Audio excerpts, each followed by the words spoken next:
বিভিন্ন দিক থেকে যা শুনতে পারছি তাতে এটুকু মনে হচ্ছে যে যে কোনো সময় যে কোনো কিছু ঘটে যেতে পারে। কি ঘটতে পারে তা হয়তো আমরা নিশ্চিত করে বলতে পারছি না, তবে নানান ধরনের আলামত যা দেখতে পাচ্ছি, নানান আভাস যা পাচ্ছি, তাতে নির্বাচনের যে মাত্র কয়েক ঘন্টা আছে, 3 দিন মানে তো আমরা হিসেবটা ঘন্টায় করতে পারি, সেই জায়গা থেকে শেষ মুহূর্তে যদি নাটকীয় কিছু ঘটে যায় তাতে নিশ্চয়ই অবাক হওয়ার কিছু থাকবে না।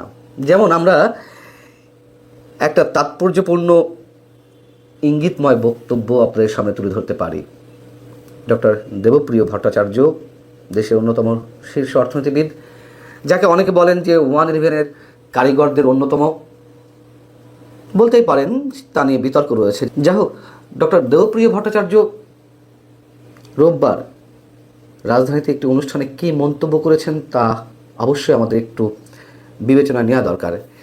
তিনি বলছেন, অন্তর্বর্তী সরকারের যাওয়ার সময় হয়ে গেছে। তাদের যতটুকু সংস্কার করার সুযোগ ছিল, যেটুকু সংস্কার করার জায়গা ছিল, যেটুকু বিচার করার জায়গা ছিল, ওনাদের দম ফুরিয়ে এসেছে। সরকারের যেটুকু সক্ষমতা, যেটুকু সম্ভাবনা, তা শেষ সীমায় চলে গেছে। এখন ওনারা যেটা করতে পারেন তা হলো একটি ভালো নির্বাচন। সেই ভালো নির্বাচনের নমুনা কি, সেটিও তিনি তুলে ধরেছেন।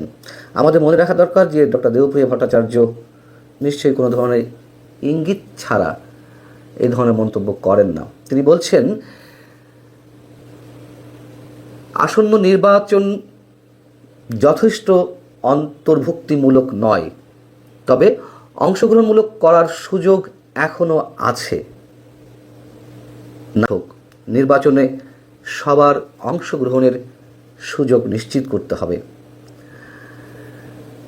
মাত্র 90 থেকে 100 ঘন্টা আগে বা 3 দিন আগে ডক্টর দেবপ্রিয় ভট্টাচার্য যখন বলছেন যে এখনও অংশগ্রহণের সুযোগ আছে অংশগ্রহণমূলক নির্বাচন করার, তার মানে কি আমরা কিছু মিন করতে পারি?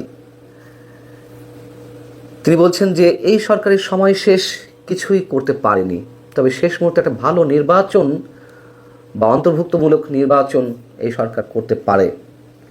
এবং নিঃসন্দেহে তিনি ইঙ্গিত করেছেন আওয়ামী লীগকে অংশগ্রহণের সুযোগ দেওয়ার বিষয়টি।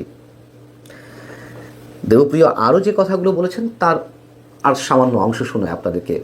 তিনি সর্বশেষ ভালো কাজটি যদি করে যেতে পারে তাহলে ইতিহাসের পাতায় তাদের কিছুটা জায়গা পাওয়ার সুযোগ হলেও হতে পারে।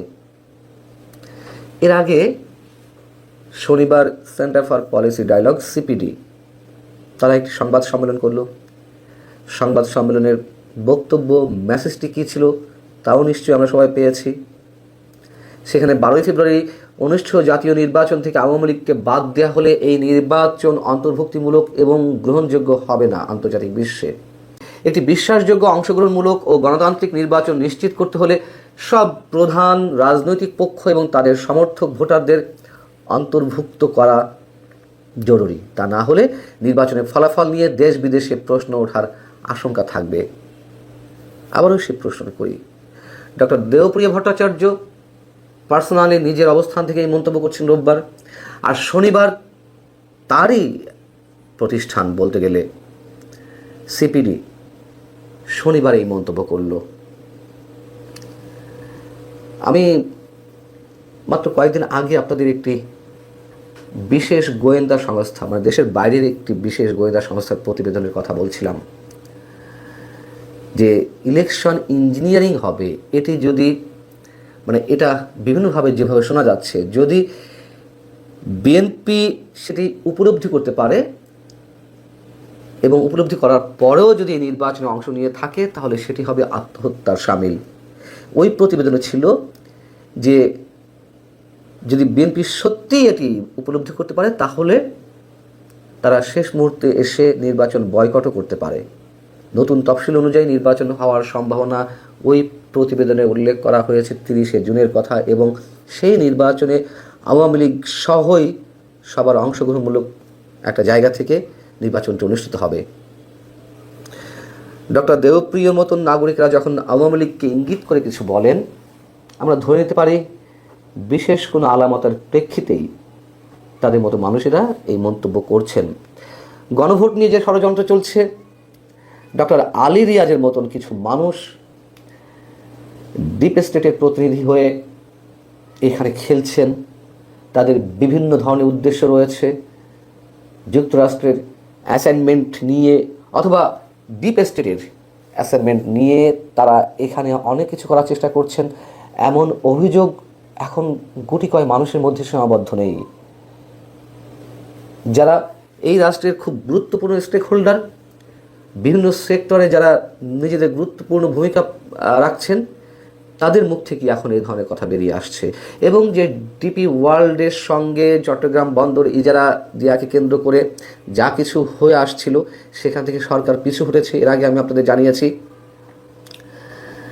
এবং শেষ মুহূর্তে এসে আরও অনেক ধরনের বিতর্কিত বিষয় রয়েছে, সম্ভবত সরকার সেগুলো সামাল দিতে পারবে না।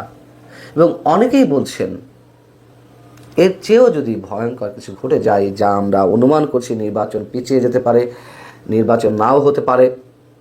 আমরা চাই একটি সুষ্ঠু নির্বাচন হোক, আমরা এখনও চাই, আমাদের আশঙ্কাগুলো সত্য জায়গায় পরিণত না হোক, এটি আমরা চাই।